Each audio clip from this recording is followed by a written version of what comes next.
Hai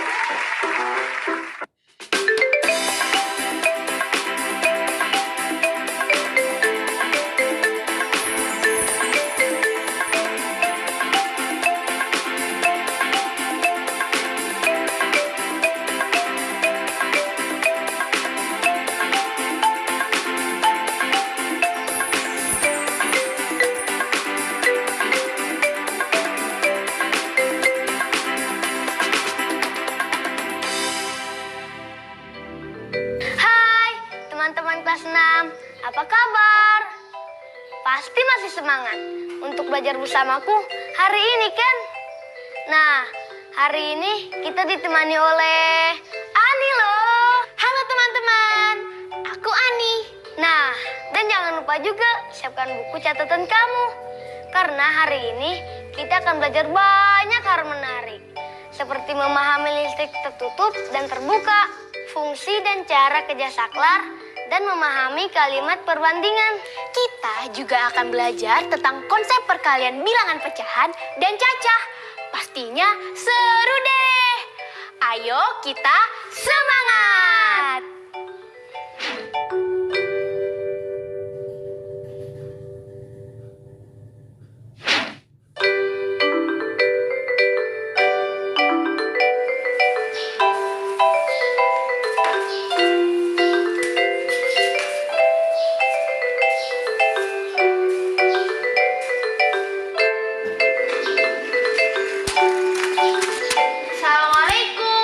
Waalaikumsalam.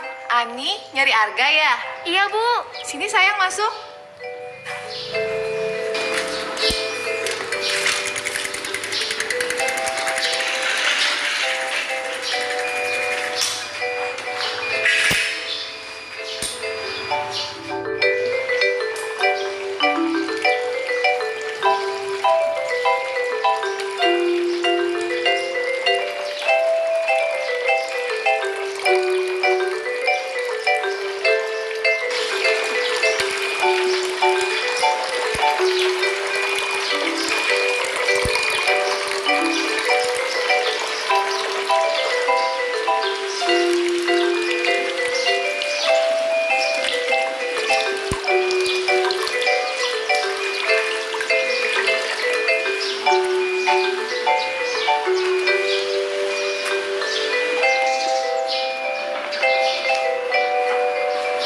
Sebentar ya, Ibu panggilkan. Iya, Ibu. Arga? Arga? Ada Ani nih, Nak, mau ngajak bermain. Hai Ani, ayo kita main layangan. Yuk. Kamu mau main layangan di mana, Nak? Di sana, Bu. Jangan, Arga. Bahaya. Memangnya kenapa bahaya, Bu? Benang layangan yang menyangkut di kabel listrik akan mengakibatkan kabel listriknya itu menjadi rusak, terganggu, bahkan bisa terputus. Nah, kalau sudah terputus, pasti akan mengakibatkan orang lain tidak bisa menggunakan listrik. Karena rangkaian listrik ini merupakan rangkaian listrik tertutup. Rangkaian listrik tertutup. Berarti kalau ada rangkaian tertutup, ada juga rangkaian yang terbuka dong. Benar, sini Ibu jelaskan.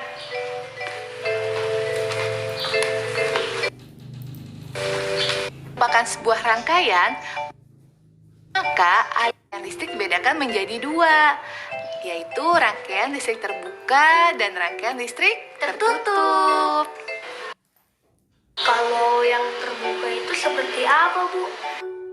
Ini adalah rangkaian terbuka. Mengapa disebut demikian? Karena rangkaian listrik ini tidak terhubung dan tidak mengalirkan listrik sehingga alat listriknya tidak menyala.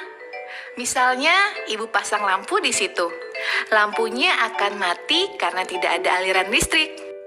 Kalau ada rangkaian listrik, berarti ada aliran listrik dan lampu yang menyala ya, Bu? Benar sekali. Menunjukkan bahwa suatu rangkaian listrik sedang terhubung dan mengalirkan listrik sehingga alat listriknya menyala. Jadi, kalau mau putus satu nyambung listrik, harus buka tutup kabelnya dong. Enggak dong, Arga. nanti kesetrum. Teori yang dikatakan Arga sudah benar, tapi bukan memutus atau menyambungkan kabel dengan tangan gitu saja. Nah, coba kalian ingat-ingat, di rumah kalau menyalakan dan mematikan lampu. Jadi, konsep rangkaian terbuka dan tertutup ini diterapkan dalam pemasangan lampu di rumah dengan saklar.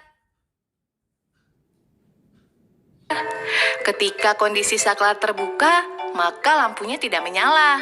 Sebaliknya, ketika saklar dalam kondisi tertutup, lampu akan menyala. Saklar yang ini kan, Bu? Iya, benar. Nah, sekarang kan lampunya mati. Berarti termasuk rangkaian terbuka atau tertutup? Terbuka. Sekarang coba kamu pencet saklarnya. Nyala. Berarti rangkaiannya tertutup, Bu. Nah, sekarang kalian sudah pada paham kan? Paham, Bu.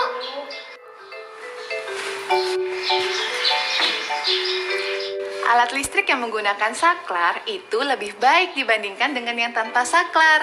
Karena saklar membantu mencegah bahaya yang timbul akibat korsleting listrik.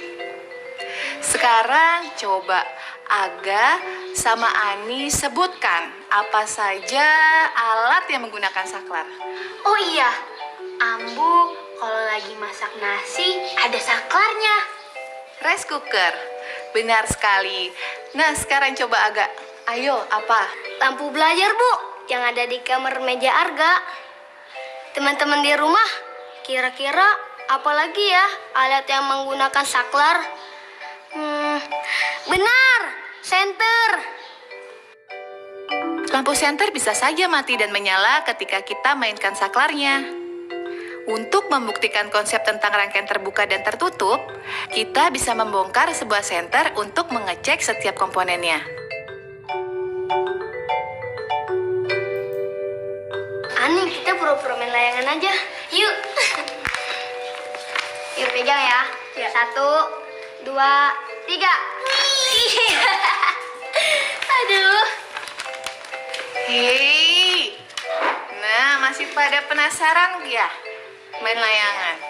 Nih, Ibu udah bawain buku catatan kalian dan juga Ibu bawa sebuah senter untuk ngebuktiin bahwa senter ini adalah rangkaian terbuka atau tertutup. Nah, teman-teman di rumah juga boleh mencoba percobaan ini di rumah ya. Lakukan ini bersama orang tua atau pendampingmu. Dan jangan lupa juga siapkan buku catatanmu. Nah, sekarang kita bongkar senternya ya. Oke.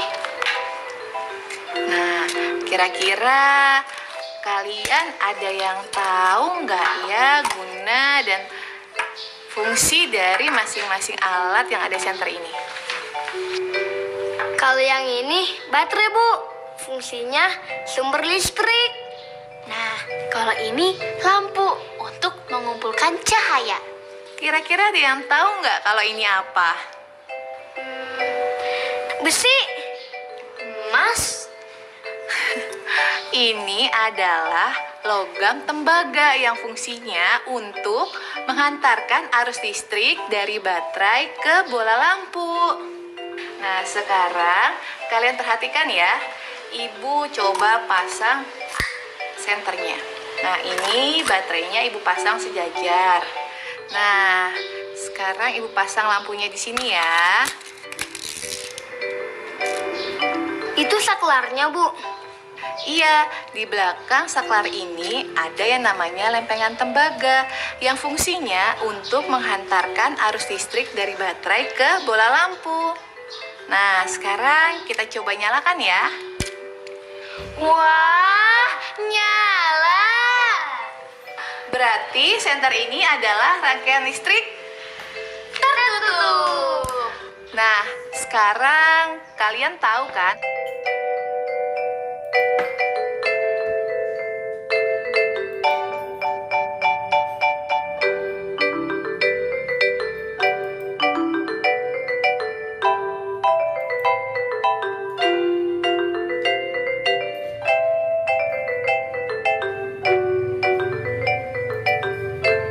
Kalimat Ibu Barusan seperti yang diajarin di sekolah deh. Oh ya? Kalimat apa, Ani? Kalimat perbandingan. Barusan ibu bilang dibandingkan. Pintar, Ani. Nah, kalau kalian sudah mengerti, berarti kamu bisa dong menyebutkan ciri-ciri kalimat perbandingan itu apa saja. Aku tahu, Bu. Di dalam kalimat itu menggunakan kata sambung. Misalnya seperti, dibandingkan, daripada, seperti halnya. Terus apa lagi ya? Bisa pakai demikian juga, sebagai, bagaikan, dan bagai. Itu dia maksud aku. Dan harus ada dua objek yang dibandingkan. Lalu apa lagi? Nah, teman-teman, ada yang tahu lagi nggak apa aja? Nah, benar. Salah satu lagi cirinya adalah bersifat netral dalam membandingkan dan juga tidak menjelekkan salah satu objek yang dibahas. Oh iya, aku catat deh biar nggak lupa.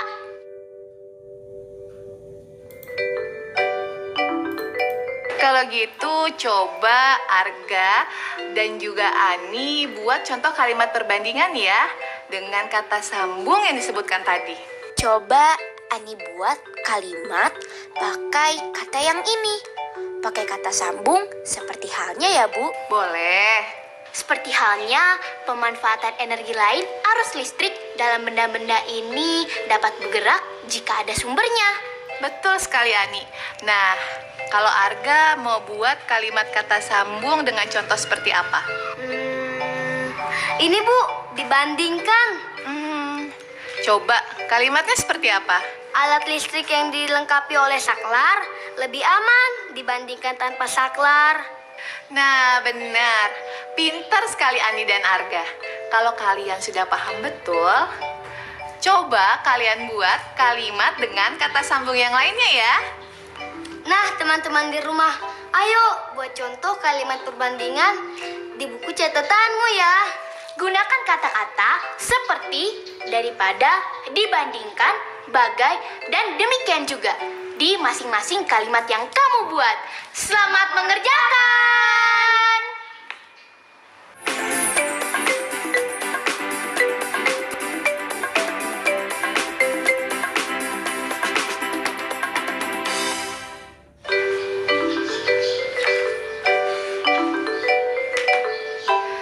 Pada semangat ya belajarnya. Nih, Ibu buatin susu untuk buat kalian lebih semangat belajarnya. Asik, susu coklat, kesukaan aku. Terima kasih, Ibu. Sama-sama. Kalian jadi pada mau main kemana? Gimana kalau kita sepeda aja ya, Gak? Kalau nanti main layangan, bisa kena kabel-kabel listrik itu. Iya benar, bersepeda itu selain menyehatkan, bersepeda juga menyenangkan. Yang menyehatkan itu bukannya olahraga ya, Bu? Bersepeda itu juga termasuk berolahraga, karena dengan bersepeda kita mengeluarkan energi yang ada pada tubuh kita. Apalagi jika kita bersepeda sampai mengeluarkan keringat, otomatis banyak sekali energi yang keluar dari dalam tubuh kita. Kok Ibu tahu energi yang terpakai? Emang bisa dihitung? Oh iya, memangnya kelihatan, Bu, mana energi yang terpakai dan enggak? Iya, memang kita tidak bisa melihat satuan energinya, tapi kita punya informasi yang pasti berapa kalori yang keluar dalam tubuh kita setiap kita beraktivitas. Kalori itu apa, Bu? Kalori adalah satuan energi dalam tubuh. Jadi, sudah ada informasi yang menjadi patokan kita. Misalnya, ketika lari pagi selama 1 jam terbakar 700 kalori. Atau lompat tali selama 1 jam tanpa henti, maka 700 kalori terbakar di dalam tubuh. Kalau bersepeda selama 1 jam, itu berapa, Bu? Kalau bersepeda selama 1 jam, kalori yang terbakar itu adalah 600. Kalau berenang, Bu? Kalau berenang itu sama, kalori yang terbakar juga 600 kalori. Wah, banyak juga ya, Bu. Jadi kalau kita berenang lama, berarti banyak juga dong kalori yang terbakar. Iya, tapi kalau kalian terlalu banyak beraktivitas, tidak diimbangi dengan asupan makanan 4 sehat 5 sempurna, itu berarti sama saja. Ayo, siapa yang tahu apa itu 4 sehat 5 sempurna?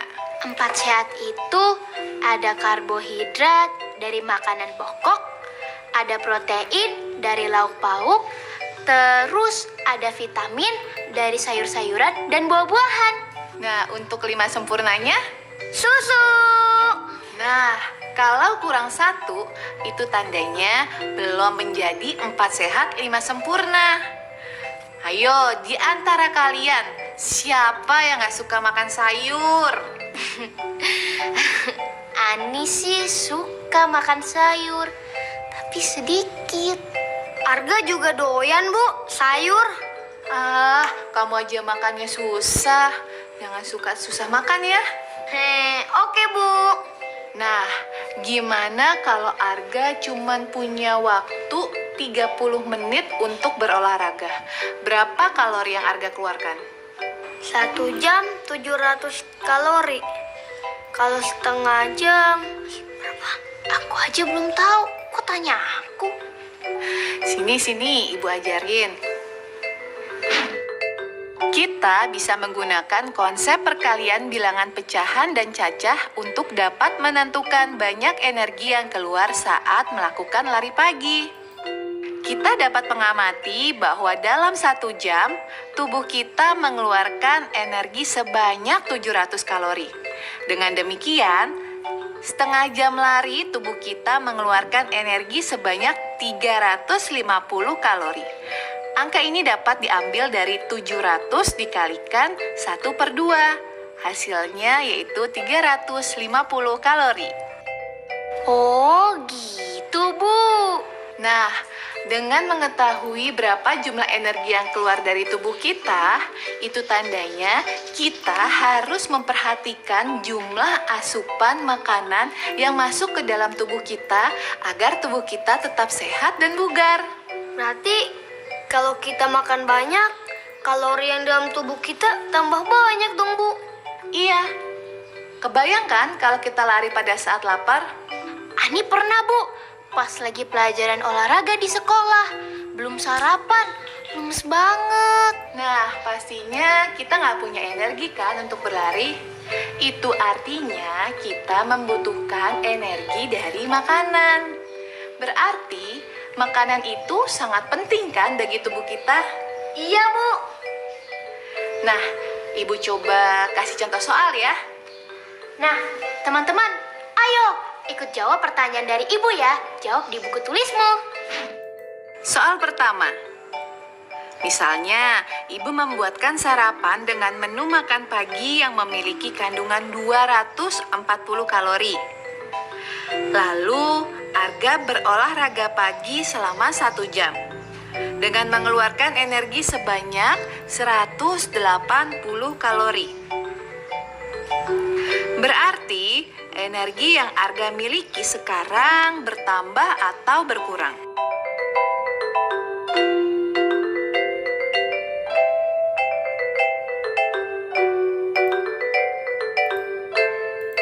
Oke, soal nomor 2.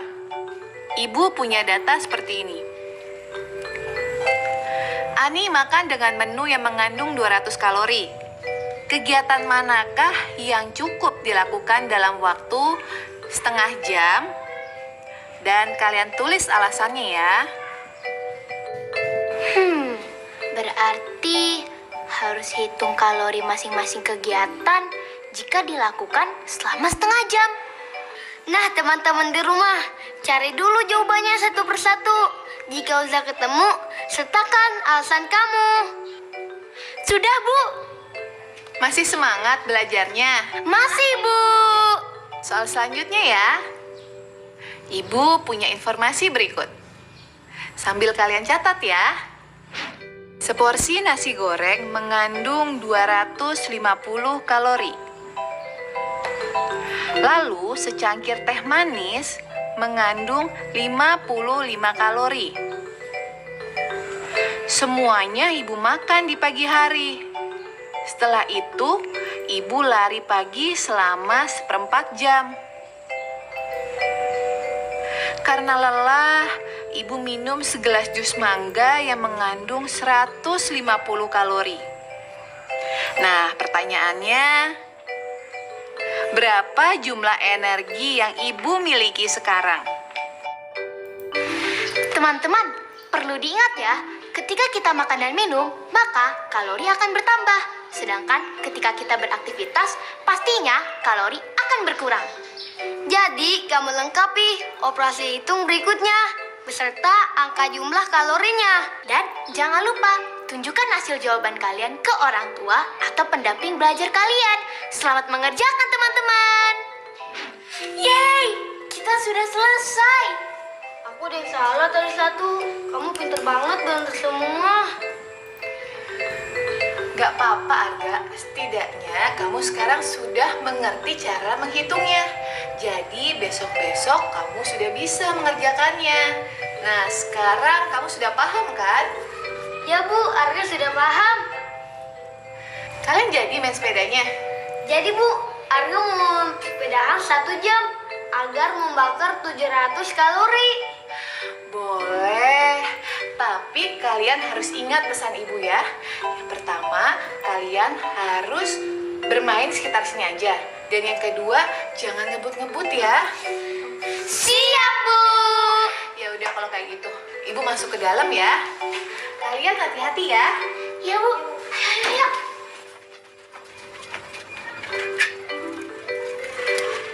Setelah kita belajar, saatnya kita bersepeda. Arga, Ani, kalian jangan lupa menggunakan maskernya ya. Tetap memperhatikan protokol kesehatan. Siap, Bu. Sudah, hati-hati ya. Oke, Bu. Terima kasih ya. Assalamualaikum. Waalaikumsalam. Assalamualaikum Bu. Yuk.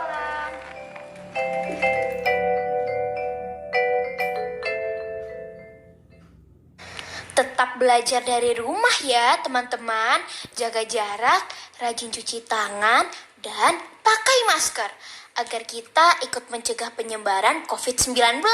Sampai jumpa.